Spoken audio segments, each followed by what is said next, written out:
Either she homeless or she got problems. That's the only reason why she run to a black man. I like him already. Now you want to get nuts? Come on! Ladies and gentlemen, please welcome.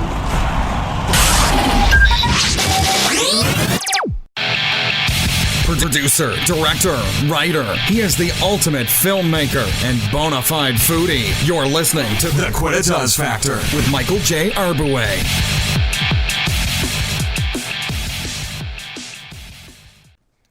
Hi there, howdy, greetings, hello, and welcome to another episode of The Quidditas Factor. I am your host, Michael J. Arbouet. But that word, that Latin word, quidditas, what does it mean? Quidditas, Latin, the whatness of a thing, the essential nature of something, the quality that makes a thing what it is. Yes, quidditas is the whatness of the essence of a thing or person. And in this episode, I'm going to be talking to an actor who is determined. And when I say determined, he's never given up. He has always done things to make himself better. He slowly climbed up the ladder, and he's like in everything. When I think about the word determination, a quote by Thomas Hopkins comes to mind, and that quote is, "I'm not judged by the numbers of times I fall, but by the numbers of times I succeed. And the number of times I succeed is in direct proportion to the number of times I fail and keep trying." And that's what this person has done magnificently throughout his career. The person I'm talking about is actor, producer, and director Kelly AuCoin. When I think about Kelly, think about that movie, Glengarry Glen Ross. Always be closing. That's what Kelly does. He's been in a ton of things. If you watch television as much as I do, you've seen him in things such as The Slap, Unforgettable, Persons of Interest, The Following, Elementary. The list goes on and on. But you also might have seen him in his recurring roles, such as Pastor Tim in The Americans, or The House of Cards, or my favorite, Billions as Dollar Bill. Kelly's drive and determination is amazing. And it reminds me of this quote by Napoleon Hill. And that quote is, "Victory is always possible for the person who refuses to stop fighting." And that's what Kelly has done. He's refused to stop fighting. He's always creating and always honing his craft. So let's get into this episode. So without further ado, let's welcome to the show, Kelly AuCoin. Hey, Kelly, buddy, how you doing? It's going well. I haven't seen you in forever, man. I know, it's been crazy. So we've known each other for years. Well, I first met you when I worked on my brother's film when I produced his first film, Serial. But I don't actually know about your origin story. So what I like to do with all my guests is say, let's go back to when you were 8, 9 years old. Kelly AuCoin, did you always want to be an actor at that age? Did you know what your dream was going to be? You know, it's interesting. I don't know that I put words to it until a little bit later.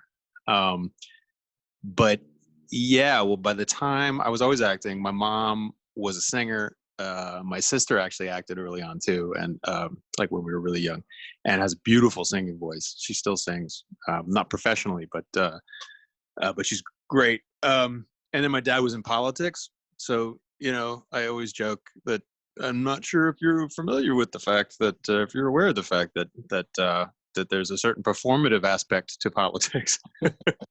But I saw him in front of crowds, and I was used to being sort of on display. One of the things that politicians do is they show off their families to people, and I got to like that. I liked the energy of interacting with people.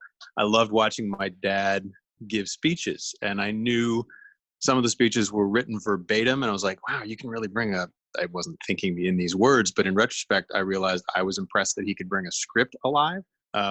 And then he could also I saw him give speeches that just had bullet points and interact with people in town hall meetings, which he had constantly, like once a month. And in retrospect, I realized I was responding to that because it's improv, and it's not, people sometimes laugh or smirk when they talk about the performative nature of politics. And yes, it can be, and is so often these days, it can be such, it can be a rather evil aspect to it, when they're pulling things over on people. But at its base, you have to connect. to people. You have to inspire, and part of that is your personality. I mean, I have people now, and we can get into politics all we want, but I have, and I'm a progressive, and I'm going to vote for whoever is running against Donald Trump, and I'm going to work for whoever's running against Donald Trump. And I have a lot of progressive friends who are like, Joe Biden just doesn't inspire me. And I know that some of it, he's more conservative than a lot of us might want, but I don't really, if you can't get inspired to get a dictator in the making out of office, then, I don't know what to say to you. But that said, I'm strafing here. But that said, it sort of speaks to, Obama was a little more conservative than any of us who voted for him, progressives who voted for him, wanted to admit, because there was something about the way he inspired us that, I guess, for lack of a better word, made up for that. Anyway, and I love the guy, but I'm just talking about the performative nature. Anyway, that was my little defense of performance in politics. What was the question again? No, right. I really apparently don't want to answer this question. No, so I grew up comfortable with that, and I just started getting into plays. Early on, there weren't a lot of boys that went out for the choir, for instance. And in grade school, that was where musical plays were cast. And then I just sort of, I was so into it that I think I committed fully at an age when a lot of kids are sort of shy about being on stage. I was just like, here I am. And that let me get better because I kept doing it. And then early in junior high, I knew I wanted to be an actor, but I didn't know who to tell. I didn't know anybody would become an actor. I didn't know if anyone would laugh at me. I didn't know if it was ridiculous, and had no idea what the path would be. But then in high school, there was a botany teacher in my sophomore year who also sang and acted. And I admitted it to him, and he's like, "Oh, I think you can make it." And he was the first guy who'd actually done some professional acting, who had tons of friends in New York, theater actors who were making it, who told me, "I think you can make it." And that just blew my mind. So the answer, I guess, I think latently, yes. Like I knew I wanted to be an actor, but it took a while to actually put words to it. So once you found your calling and you kind of figured out that you really truly wanted to be an actor, is this something that you studied in college? I did not. I grappled with this. I was just trying to decide between going to like a conservatory environment, like say Northwestern, or a liberal arts college. And ultimately that's what I wanted to do. I wanted to go to liberal arts college. So I went to Oberlin in Ohio. And I think one of the benefits of being in at a school like that is that you can take all the acting classes you want. You can do all the productions you want, as long as you get cast in those classes and cast in those plays. You don't have to be a major. The major included a lot of really, really late hours, hanging lights and building costumes and things that I probably should have learned more about early on. I have since. But I also was interested in history, which is what my major ended up being. I was also interested in philosophy, and I was interested in some of these religion courses they were teaching, origins of religion, which were in a lot of ways philosophy classes. And I wanted that liberal arts education. And so it was great for me. I didn't have to major in it. And I still got the type of education that I wanted. I will say that it doing it that way, and compounded with not going to grad school for acting, didn't mean that I was going to be a worse actor in the long run. But it did mean, for me anyway, that I didn't make the connections that would have helped me land something solid, or at least get in some doors earlier. It took me a lot longer to make any connections, because those are the places where you start to make connections. So there were pluses and minuses, but overall, I think I'm glad with the way I did it, and I feel like I got a more well-rounded education.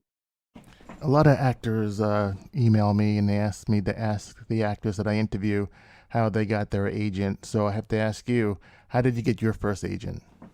It took me forever. Can I swear on this? I forgot to ask you that. Yeah. Okay. It took me for fucking ever, to be more exact. It's such a, and I know things are so different now. The way everything works is different now, but it was the kind of thing where it was this weird roundabout, push me, pull you, catch 22. How do you get an agent? Well, you got to get a show so they can see you. Well, how do you get a show? Well, it helps to have an agent. Well, okay, how do I know what's out there? Can I see the breakdowns? No, you need an agent for that. It's like, well, how do I get an agent? Well, we can get a show. And it was really hard. When I moved to Los Angeles and I did a play, there was a manager who was the wife of a guy in the show, and she happened to be looking for someone my age for a soap opera role. And so I went in, and she was like, and it was a great audition. And she's like, I'd like to work with you. This was a great audition. I got great feedback. I didn't get it because I was like 8 years too old or something. And this was when I was in my 20s. So I don't know why they brought me in, but I started working for her. I got maybe 2 auditions from her. I kind of blew every one of them. I didn't know what I was doing.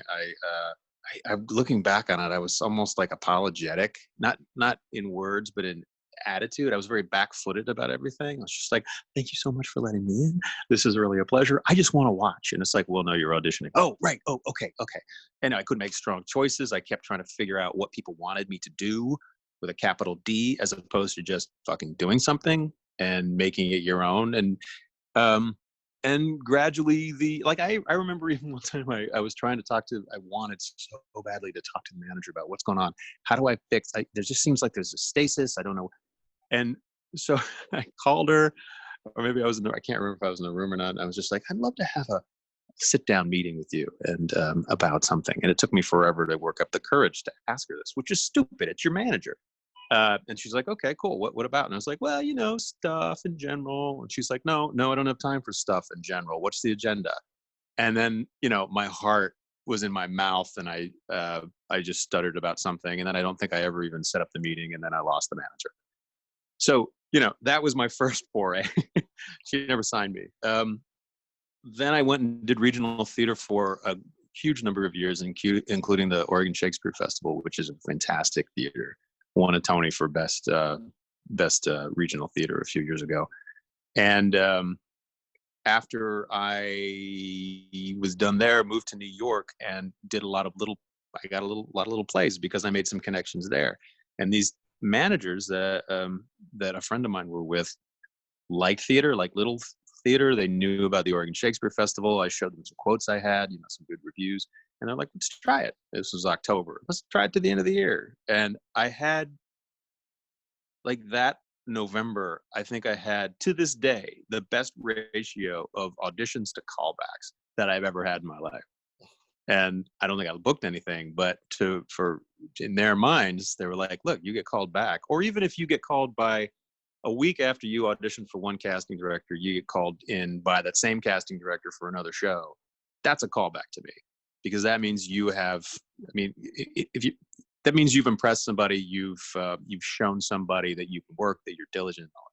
Anyway, so I because of that month, they ended up signing me, and I was with them for like 18 years. And I have different representation now, but that's sort of how it happened. So I have to ask you, we met years ago in the early 2000s. I produced my brother's film Serial, and it was a low budget, nightmare. No, it was a good film. But I have to ask, I interviewed Eric Jensen a couple of weeks ago, and I have to ask you the same question. Why did you do our dinky little film for such low money? What was the appeal? Well, think about, it's still the case now. Like, sometimes the smallest productions are the most interesting, because if you read a script and you really dig it, then you're going to be inclined to do it no matter what. A number of factors with that one. It was great script, great concept, like you say, and we can just describe to the listeners what that was. Although if they're listening to you, you guys probably talked about it with Eric. the found footage thing. I loved the vibe as soon as I went into the room. I mean, also, listen, I hadn't done that many films at the time. I was doing a lot of theater, but still not even getting paid much for theater. Like, I knew that I had skill. I knew that I had enough of a sense that, okay, I'm good. It wasn't that I was lost in my career or anything, but I just hadn't made much money. So doing a movie, any movie, and it's still the case. Movies are harder to get. You see actors who are stars on TV who play tiny little roles in interesting movies, just because they want to be part of the script. So anyway, it was a great script. I went into the room, and the vibe was just great. Were you there at that first audition? I wasn't there at the first audition. I was there, I think, at Okay. the second, and when for the table read when the whole cast came together. Okay. Because I don't remember going in a second time. I think I was just there once, and then within the table read. But because I remember meeting you on set, but we must have met at the table read. But the vibe in the room was great. LJ and Kevin were just like, they were just nice, but not like cloyingly so. Not like LA nice. It was actually like just nice. Hey, how you doing? It's great. Let's do this. Hey. And we talked about the character a little bit, and I had a level of comfort, so which was unusual for me at the time, and I was just like, I got like so many ways this character can go. I've got a few ideas. Can I give you like two different takes, two different like ideas about it? And they're like, sure. And we did one, and that felt like a good sign. It was a good sign I was comfortable enough to ask. It was a good sign that they said yes. We did the first one, and I remember they were great. They responded so well. They were like, that was great. I loved it. And then they were saying, well, this is great to meet you. And I was like, wait, can I give my other take? And they're like, oh yeah. And we did that. In the second version, with the hint of the psychotic thing, was the way we ended up playing it more in the movie. But it just felt like we were working, and so I got excited. It was still a new enough experience for me, and it felt like a really fun collaborative environment. People liked to laugh, people liked to mix it up. There were a lot of intense people. Eric's an intense dude, but he and I had a great time, sort of not improvising exactly, but like riffing off of things every once in a while, and you guys were open to that. Throwing new things. Kevin was throwing new things at us every once in a while. It felt alive and kinetic, and there's always a magic to that. And so that was my take on it. I didn't think of it. I thought it was a really smart, fascinating. I want to think of another example, but I can't. So I'm just going to say Little Engine that could kind of movie. I had a great time. One of the things that was exciting to me is that after you did our film, maybe like a year, 2 years later, I started to catch you in all these different things. And one of the first times I saw you on screen was in that movie, Jewel and Julia. Tell me about that. So Julia and Julia. I think I had 5 lines, ended up with maybe 3 in the movie. It was, it's like I said, it's hard to get movie jobs. I did The Post recently, ironically, another Meryl Streep movie. And there was a whole scene. I think I had 2 lines left in the movie.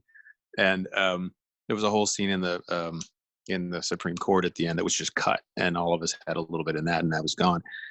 David Costabile, who plays Wags in Billions, had maybe 4 lines.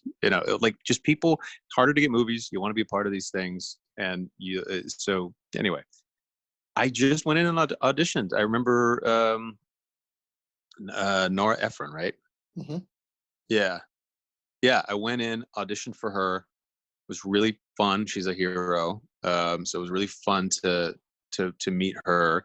She had a bandage over on her face because she just recently had a surgery or something, and so that felt so strange, but it humanized the room a little bit. And this again was a little bit earlier on in my career, so I stuff like that really helped. And she was so effusive that I was like, well, I booked the shit out of that. And then I didn't hear anything for 2 months, and it was like, oh, I guess I didn't get it.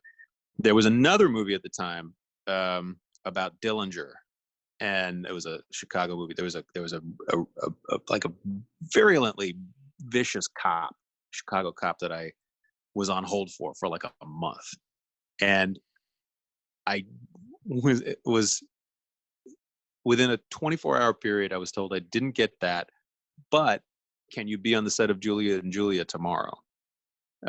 Because they need to replace somebody. I found out that the guy who had been in Julia and Julia left to do the gig that I was waiting on in Dillinger.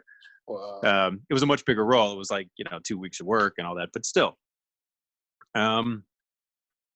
Yeah, so that's how it happened. It was fun. I got a friend of mine, the three of us, the Houghton Mifflin publishers who reject her book, stupidly reject her book, Julia Child's book. There were three of us, and one of them was a good friend of mine. So he and I had a great time hanging out on set. I goofily, it sounds funny for someone who'd been acting for 20 years already, but I had just 2 little interactions with Meryl Streep, and she adjusted so completely to all my little different takes with each time we did it, that I was like, hey, I'm having an effect on Meryl Streep. And then he said, yeah, you mean you guys are acting? But there was something about it, like it's such a surreal experience to play a role that is so tiny like that, in a way. I mean, it's great. It's its own thing. It's its own thing. There's nothing wrong with it, but it's just odd. It doesn't feel like your normal type of acting where you've got interaction and you've got a bunch of dialogue and you've got an arc. So in that sort of surreal realm, semi outside of acting, the fact that I would do something and Meryl would change what she did and respond to me, and it was just like it was almost like a weird little game of Pong, and it was really fun. I was giddy about it. I mean, I don't relish playing tiny roles, but it was certainly a feather in my cap to be a part of it. Just like being a part of the Post. Those are movies you just want to be a part of. So I'm going to switch things up a little bit because I know being an actor is very difficult and it's a hard profession to live with. So I have to ask you this question. How did you meet your wife? How to meet my wife? Yes. All right. I was at Oberlin College. I graduated credits short.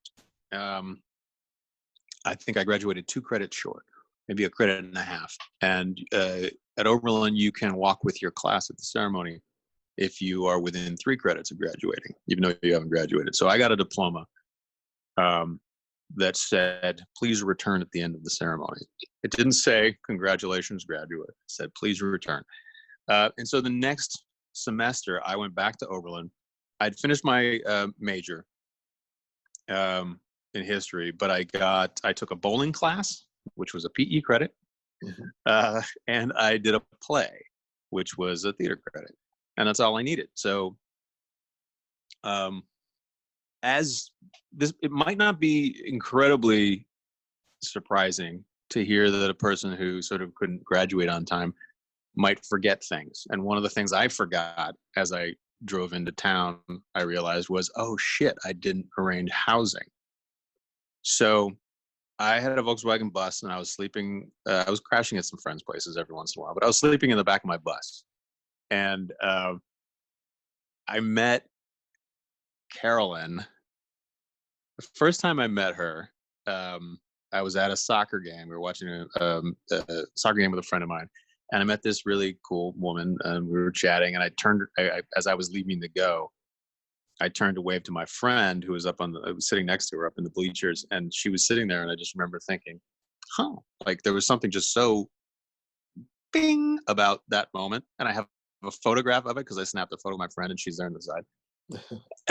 And then that night I went to a party at someone's house and she was on the porch and she said, howdy, literally said howdy, which was kind of adorable. She was sitting on the banister and no one was talking to her at that moment. She had a cup, like you pay $1 and you get a cup so you can fill beer, you fill your cup with beer. I got a free cup. I didn't have to spend $1. She gave me her cup.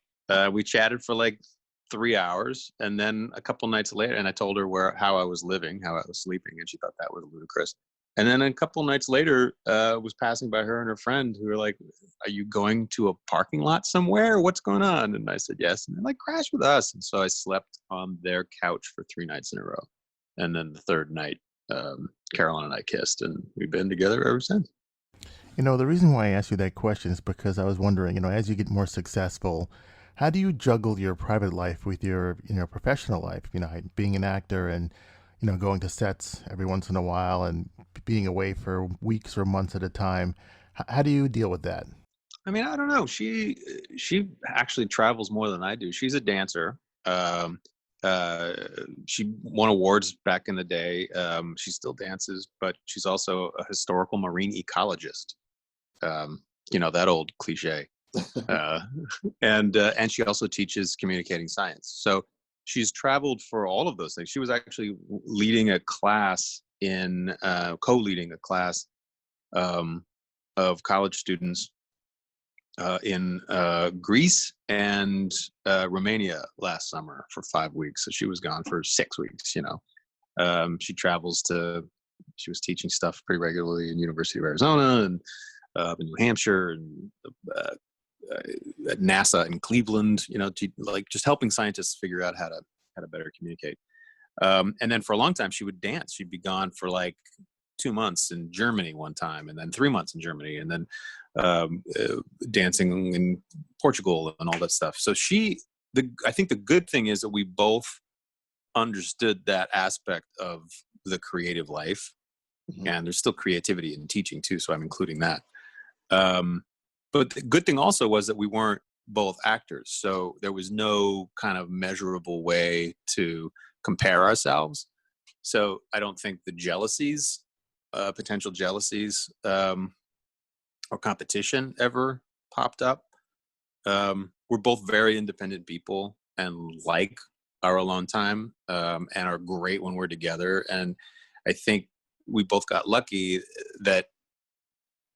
that's the case for both of us. And when we go away, there's always a little bit of a sense of like, you grow a little bit when you go away and you're with other people by yourself, and you're allowed to, not allowed, but it's the growth is more inherent when you are not with your partner, the other half of you.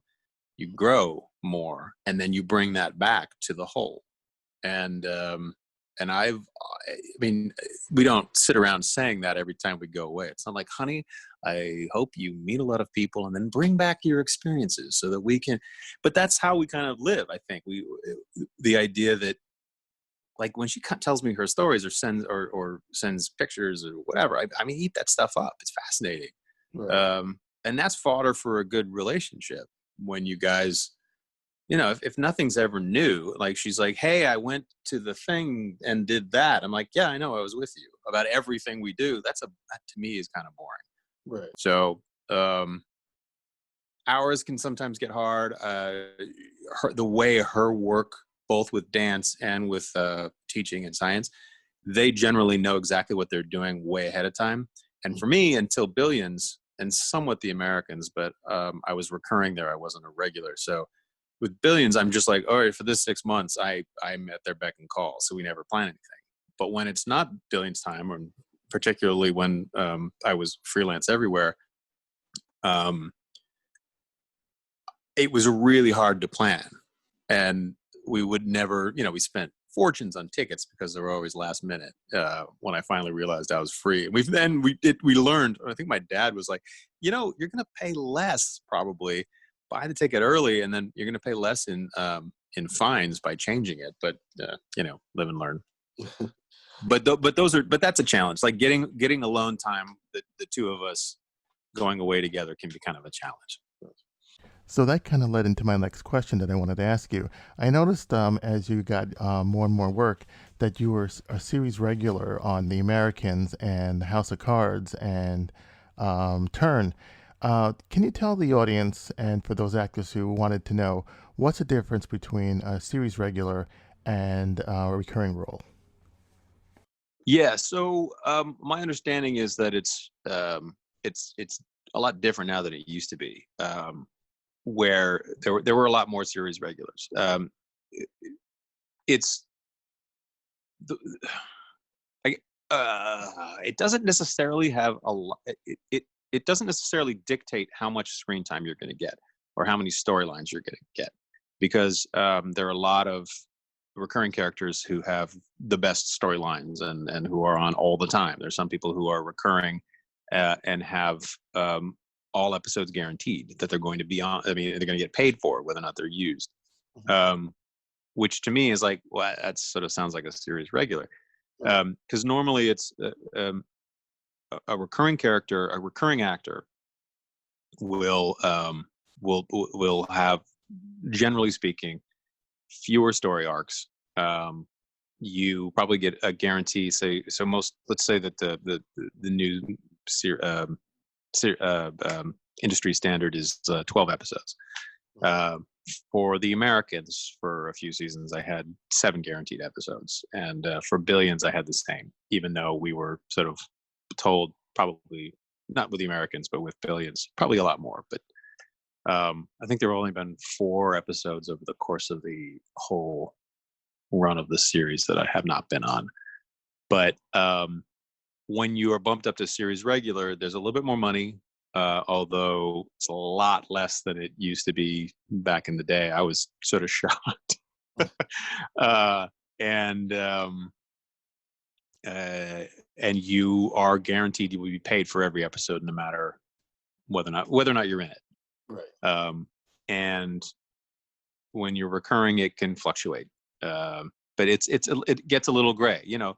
The guy who plays Ari Spiros on Billions, Steve Kunkin, is a recurring character, but he's in every episode, and he has as much to do as I do. He also is on Handmaid's Tale with a nice recurring role, similar to what I was doing size-wise, I suppose, with the Americans. So maybe that was a choice not to be series regular. Maybe he was offered that and said, I'm going to keep my options open so that I can go back and forth. Because once you are a series regular, they really own your time. They are number one. They're in first position when you're making any choices about other gigs. I'm lucky that the Billions people are wonderful at working with me so that I can, and the other productions, so that I could do things. I've been able to do the Bold Type a few times, which is a recurring character I started, and that's really fun. Playing like a nice father. It's such an antidote to play. I love Dollar Bill, but oh my God, he's an asshole. He's such a toxic asshole. So it's nice to play just a sweet father, you know, in the Bold Type. And then I got to do a couple movies over the last fall and early winter before lockdown. And that's because these guys work with the other producers and assistant directors and make it happen. But they don't have to. They could be like, you know what? I don't know. Maybe there's going to be a rainstorm and we're going to need to switch the schedule around, and we pay you, so you're going to be here. So it's great. To me, it's something that I wanted to be a regular on this show too. I wanted to be a series regular. So I said yes, but I thought it was worth it.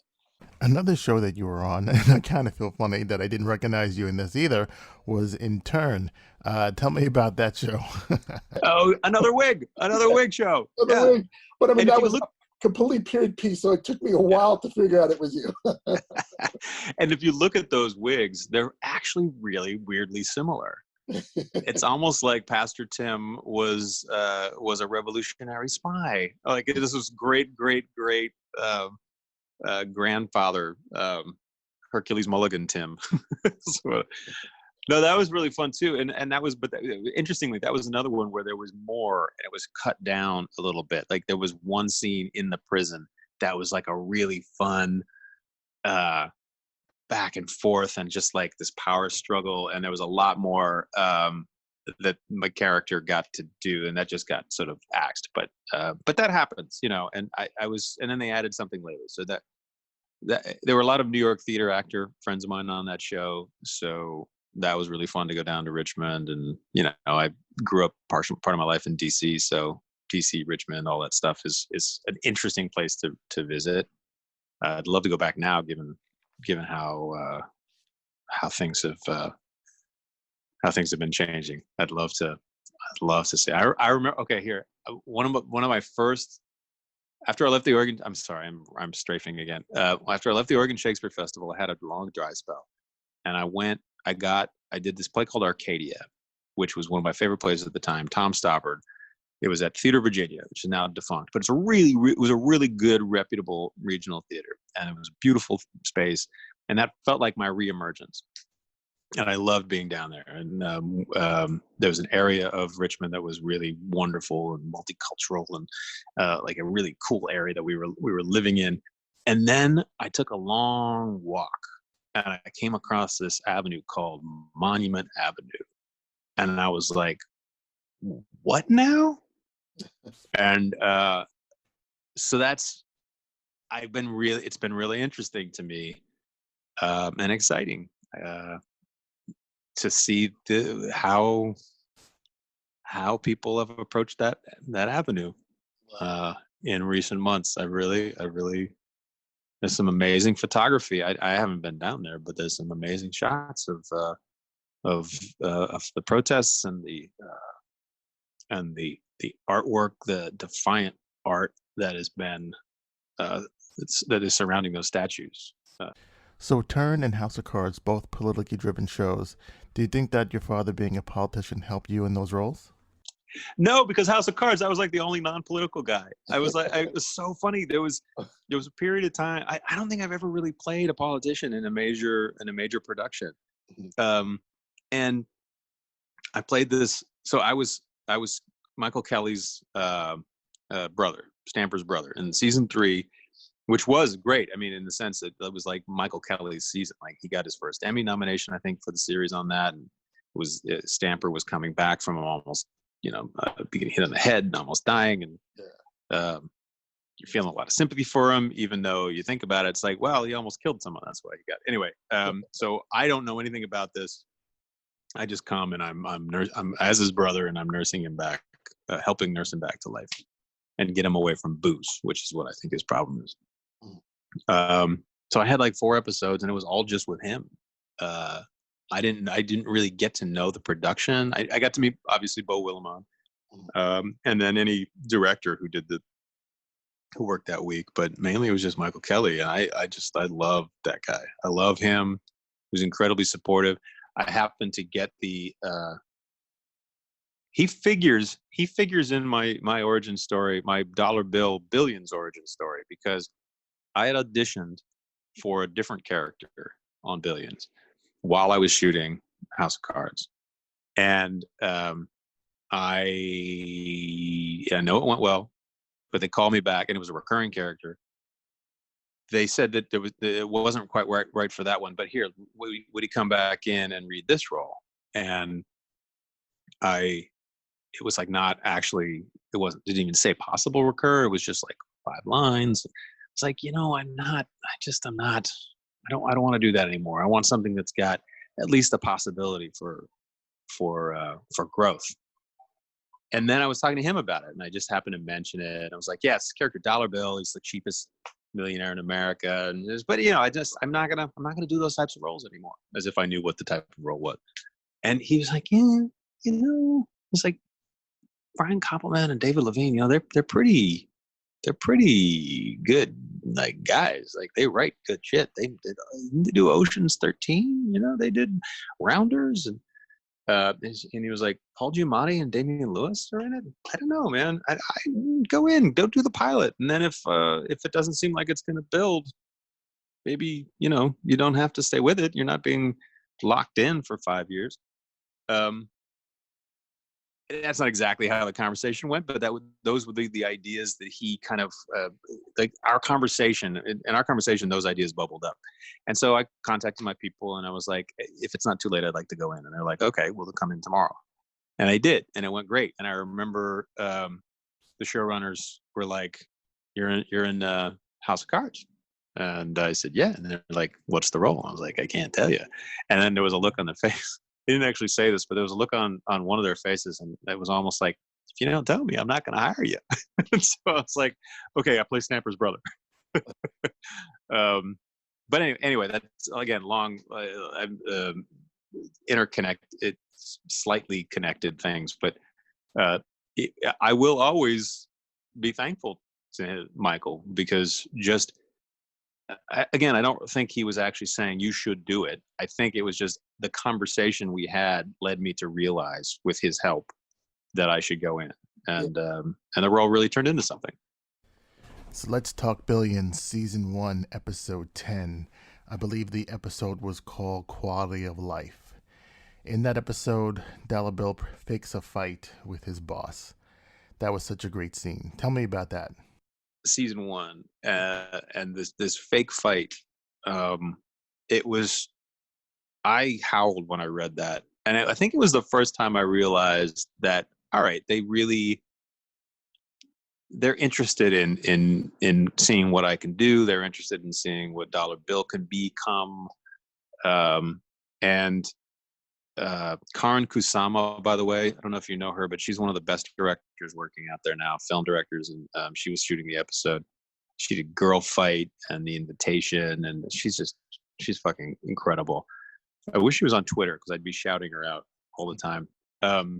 She directed that episode, and it was just so much fun working with her.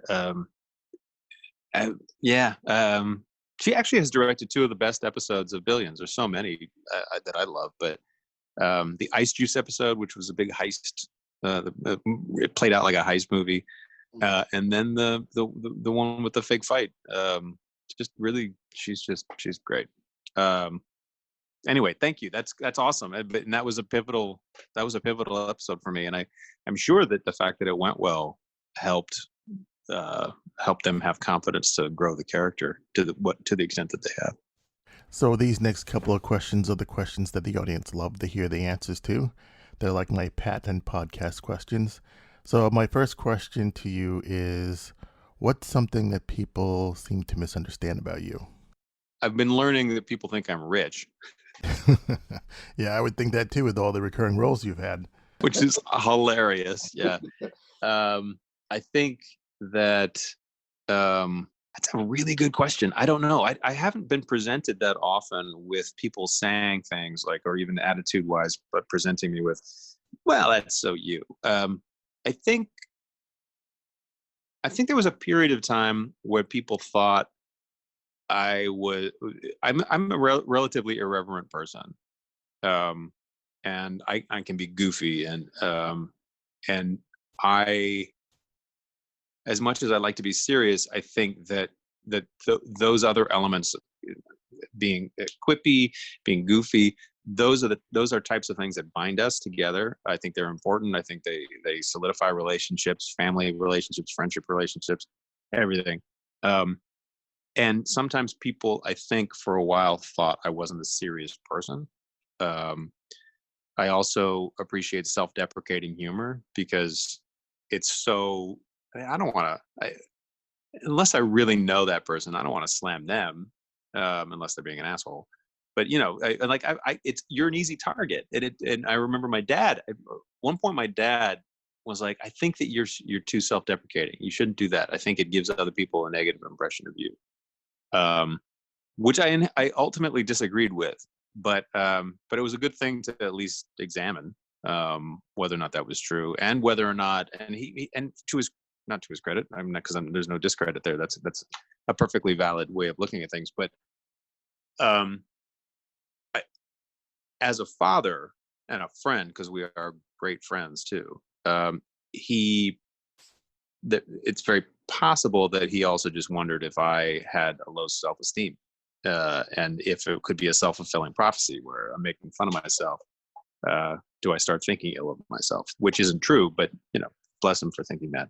So I don't know. Beyond that, maybe those are the 2 things.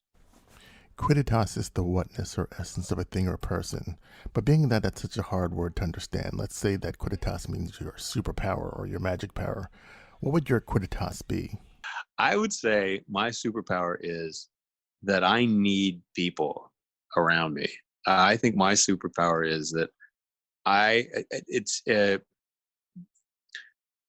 have no need to be the guy. I want to be among the guys and gals. But what I'm most proud of in my life is that the one big acting award I ever won was a Drama Desk Award, which has always been the awards that mean the most to me, because they in New York, they take into account all productions, Broadway, off Broadway, off Broadway, everything. And I won an award along with an ensemble of other actors for a play called The Wayside Motor Inn about 4 years ago. And it was an ensemble award. It was outstanding ensemble. And that is exactly that's the kind of work I want to be known for, you know? And I think it's what drew me to acting to begin with, to theater to begin with, was community.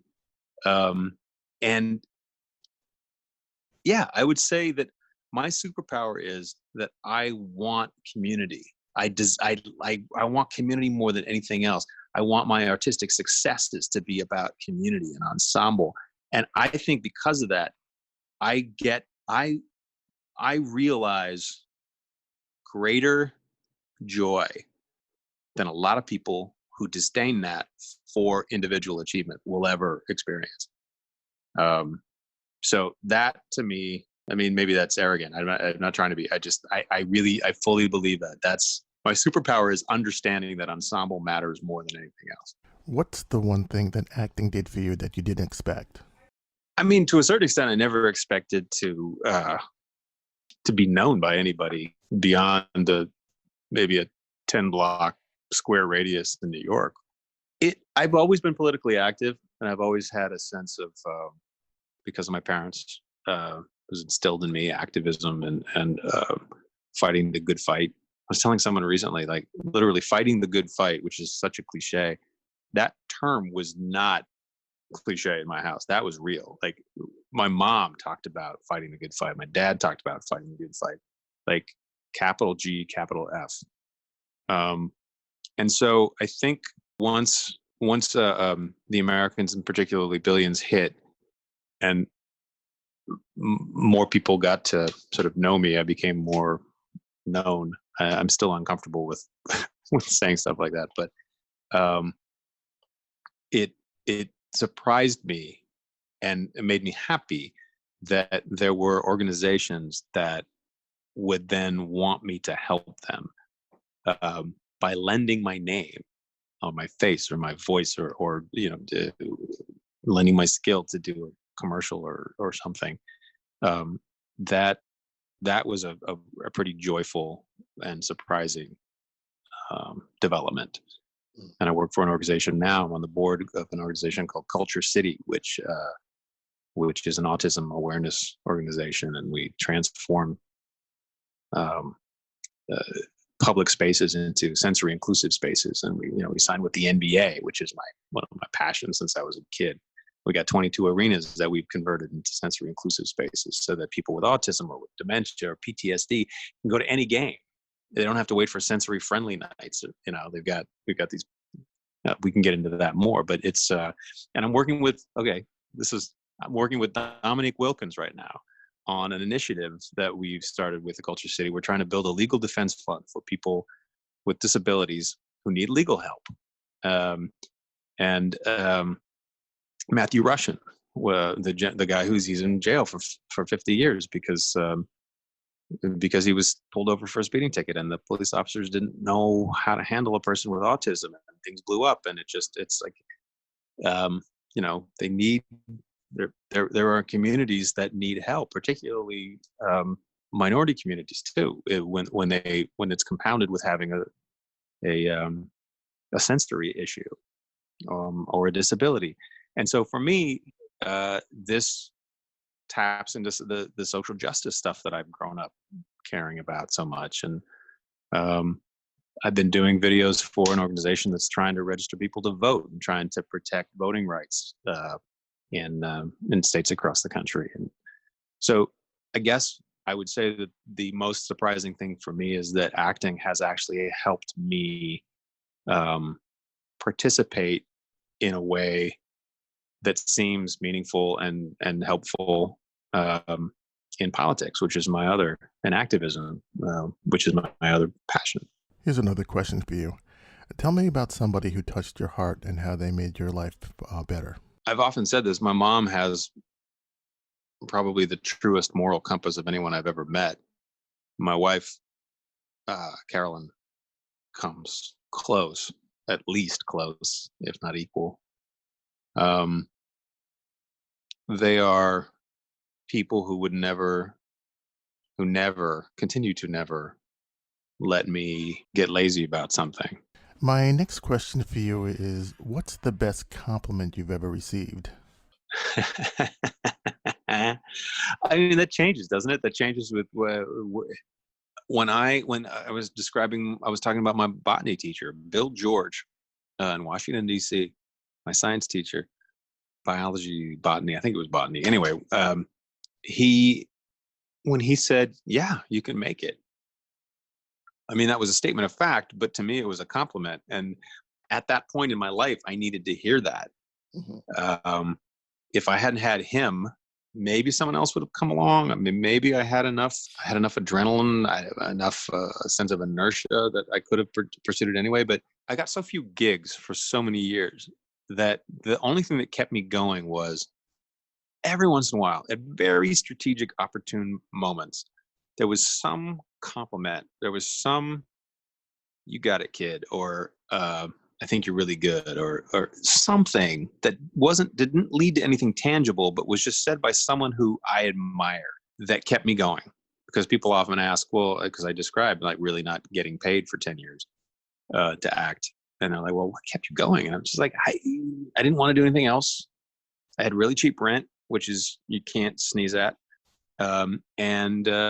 I had just these people every once in a while saying, "No, you got it. It's just a matter of time," or whatever. And so in a way, there are too many of them to name, yeah. But it was a series of people who came along at the right time. And most of them were casting directors or other actors sometimes. F. Murray Abraham, I did a reading with F. Murray Abraham, and I hadn't been paid for anything in like 2 years or something. And I did something, and he was like, "You are wonderful." And, that voice of his. And I was like, oh my God, you have just literally, if I don't work for 2 more years, I'm still going to be able to hang in there, because F fucking Murray Abraham just told me that I'm wonderful, stuff like that.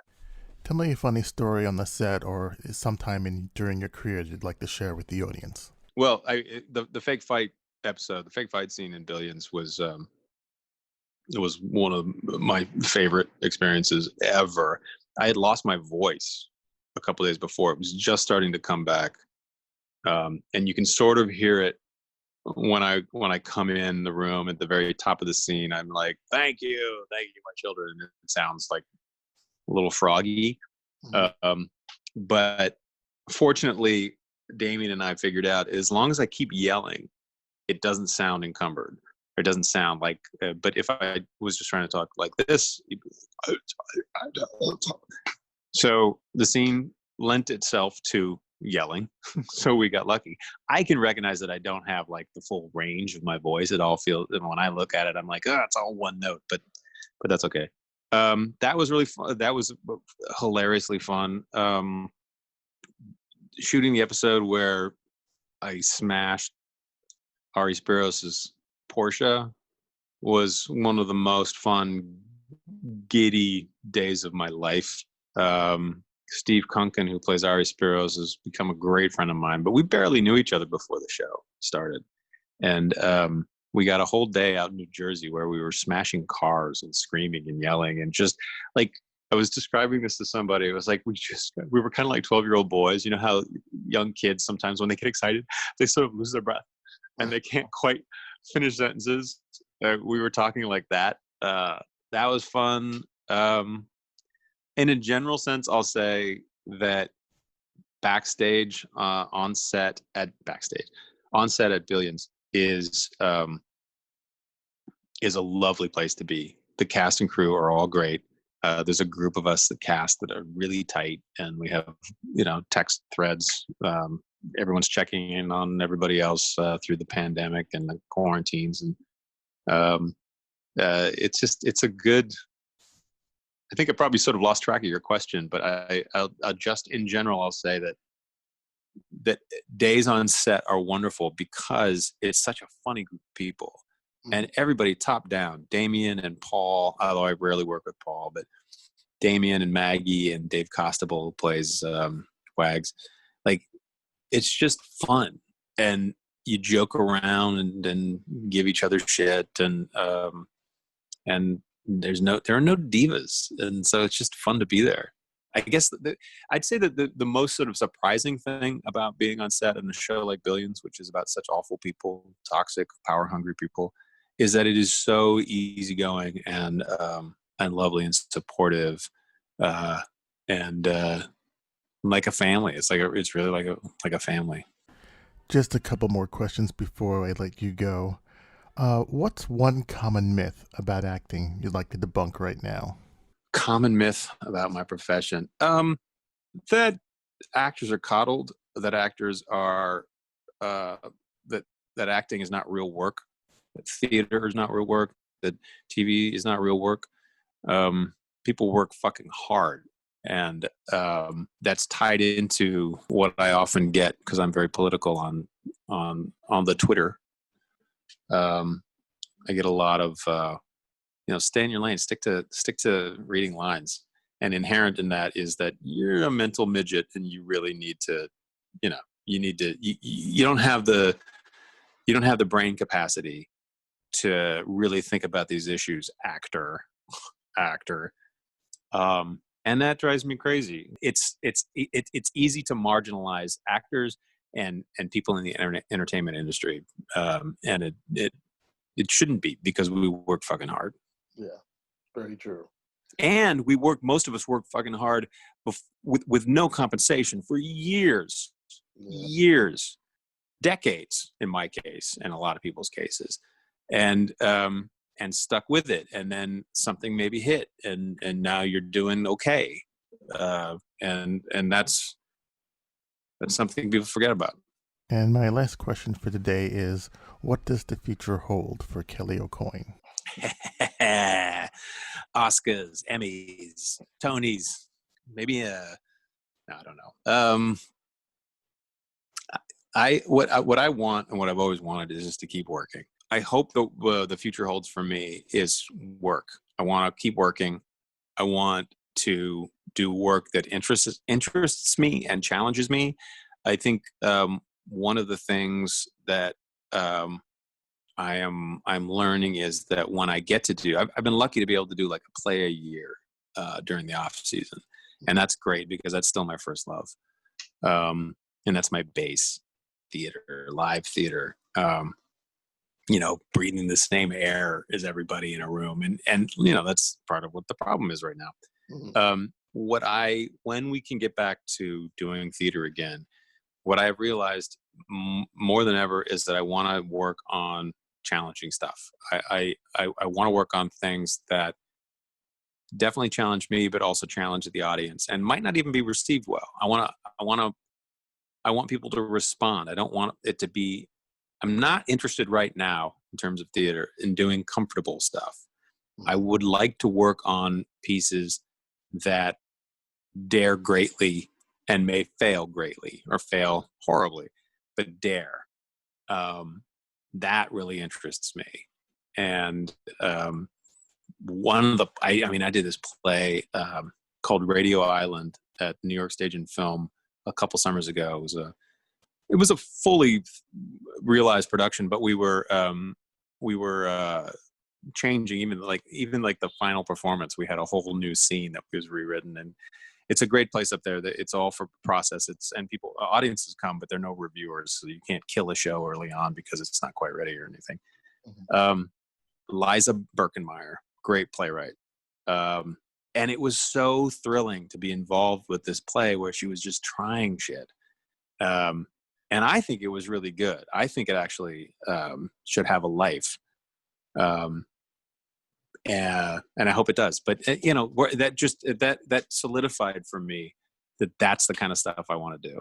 So the future holds for me. I mean, I hope Carolyn and I have wonderfully happy, long lives, and the people I love and am related to, and family and chosen family all have the same. But the practical sense, I hope that I get to work on some really interesting projects coming up that challenge me and the audience. Kelly, thank you so much for joining me on the show. Before I let you go, can you take us out? Hey, I'm Kelly AuCoin, and I'm listening to the Quidditas Factor. Thank you for listening to the Quidditas Factor. I am Michael J. Arbouet. Before I let you guys go, please visit my website at www.mikearbouet.com. That's MikeArbouet.com. And please check out the Quidditas page and go to my shop and go to Arbor Artifacts and buy a t-shirt that will help keep the show going, as well as my wife's Etsy store. That is Poem Jewelry Design. She makes wonderful jewelry, so if you're looking for something for someone, please check that out. And also, if you want to become a patron, please, by all means, check out my Patreon page. Click on the button on the website and become a patron for like $1 a month or $5 a month. You really help the show going, and I'll give you some secret tips and stuff that didn't end up in the broadcast. Little tidbits of knowledge information that you might like. Please come back next Tuesday for an all-new episode of the Quidditas Factor. Thank you for listening. Thanks so much for listening to the Quidditas Factor with Michael J. Arbouet. We'll catch you next time.